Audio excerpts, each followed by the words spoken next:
Living with health anxiety means I'm constantly scanning for ways to protect myself. Every headline about chronic illness feels like it's written just for me. That's why I've gotten into the habit of researching everyday things that could support my health.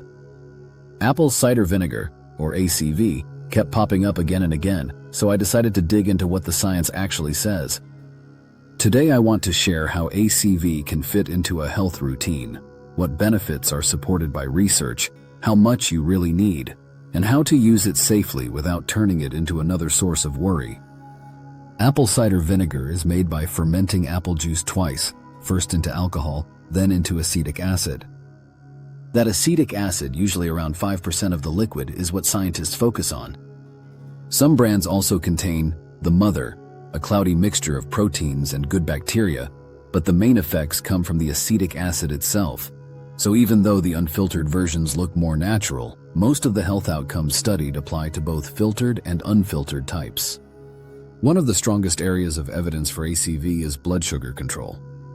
Several human studies show that when vinegar is consumed before or during a meal, it slows digestion and reduces post-meal blood sugar spikes.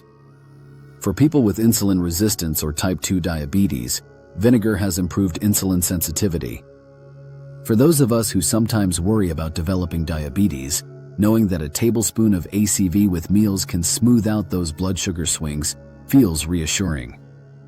It's not a replacement for medication or lifestyle changes, but it can be a helpful support. Weight management is another area where ACV has shown promise. In one well-known study, participants who consumed 1 or 2 tablespoons daily lost slightly more weight and body fat over 12 weeks compared to those who didn't. The difference wasn't dramatic, maybe a couple of pounds, but it was consistent. Scientists think vinegar may suppress appetite hormones and help people feel fuller, leading to fewer calories consumed. As someone who tends to worry about weight and its connection to long-term health, I find that even a small, steady effect makes ACV worth including. There's also some emerging evidence that apple cider vinegar can support heart health. A few trials and reviews suggest modest improvements in cholesterol, triglycerides, and even blood pressure. The data isn't as strong as for blood sugar, but it's encouraging. Since cardiovascular issues are a common fear for people with health anxiety, adding ACV as part of a heart-friendly lifestyle makes sense, provided we remember it's just one small piece of the puzzle. Digestion is another reason people turn to apple cider vinegar. Some report less bloating, smoother digestion, or fewer episodes of indigestion when they take a diluted dose before meals. Vinegar's acidity may help the stomach break down food more effectively. I've personally found that when I drink a tablespoon diluted in water before a heavier meal, I feel lighter afterward. That said, it can worsen reflux for some people, so it's worth starting with a very small dose to see how your body responds. Another aspect that fascinates me is vinegar's antimicrobial properties.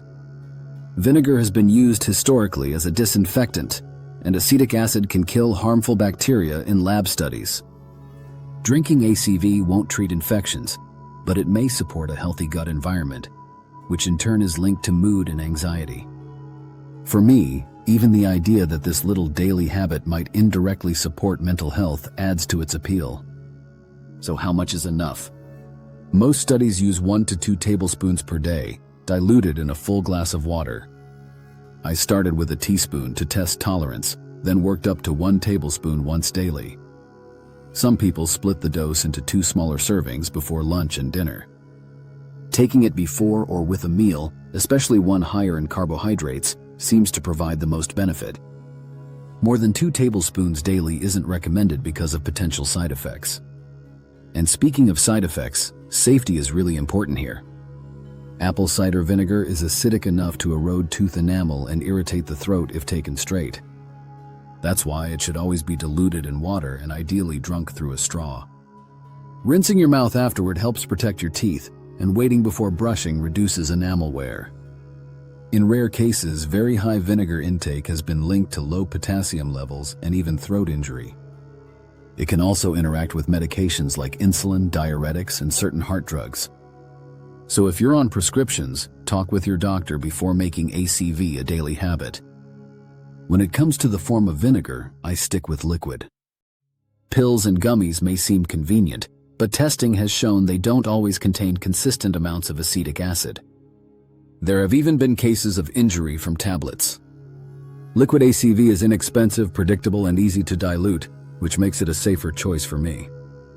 From a psychological perspective, apple cider vinegar gives me something even more valuable than its physical benefits: a sense of routine. Health anxiety thrives on uncertainty, but daily rituals create stability. It's simple, it has evidence behind it, and it reminds me that I'm doing something proactive without going overboard. Of course, I remind myself regularly that ACV is not a cure-all.